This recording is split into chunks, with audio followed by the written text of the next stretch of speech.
शास्त्र उसके बारे में क्या कहता है और मानव समाज पर उसका क्या प्रभाव पड़ता है, मानव समाज के लिए क्यों जरूरी है उसको प्रयोग करना, इन सभी विषय पर हम चर्चा करते हैं। आज हमारा बहुत महत्वपूर्ण विषय है जिस पर हम चर्चा कर रहे हैं और वो विषय है तिलक।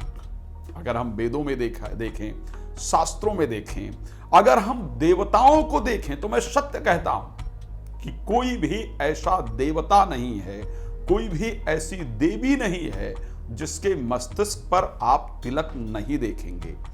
वेद ने भी कहा है, चंदनस्य महत् पुण्यम पवित्रम पापनाशनम आपदा हरते नित्यम चंदनम प्रतिगृहीताम। कहा वेद ने, चंदनस्य महत् पुण्यम, चंदन साधारण नहीं है।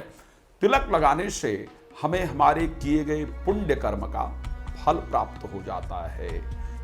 पवित्र चंदन लगाने से हमारा मस्तिष्क जागृत होता है, हमारी ज्ञान इंद्रिया जागृत होती है।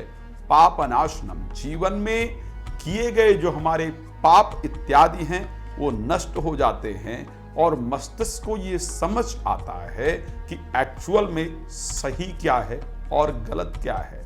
आपदा हरते नित्यम बहुत महत्वपूर्ण है।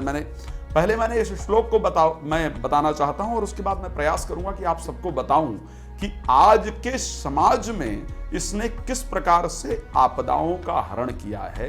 आपदा हरते नित्यम चंदनम प्रतिगृहीताम, प्रतिदिन की आने वाली आपदाओं का हरण इससे होता था।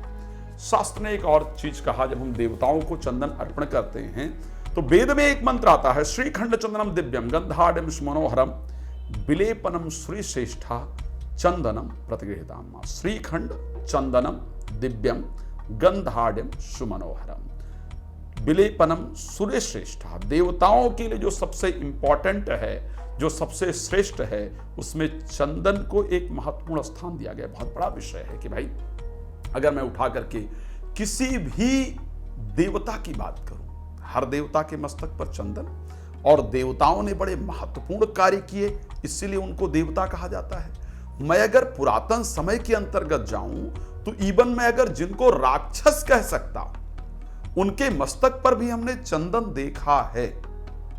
अगर आप रावण को उठा करके देखें, आप मेघनाथ को उठा करके देखें, आप कुंभकर्ण इत्यादि को उठा करके देखें, आप जरासंध को उठा करके देखें, आप कंस को उठा करके देखें, तो ऐसा कोई विषय नहीं। इवन कंस के बारे में तो यहां तक एक चर्चा आती है, भागवत जो लोग अध्ययन करते हैं उस भागवत के अंदर यह चर्चा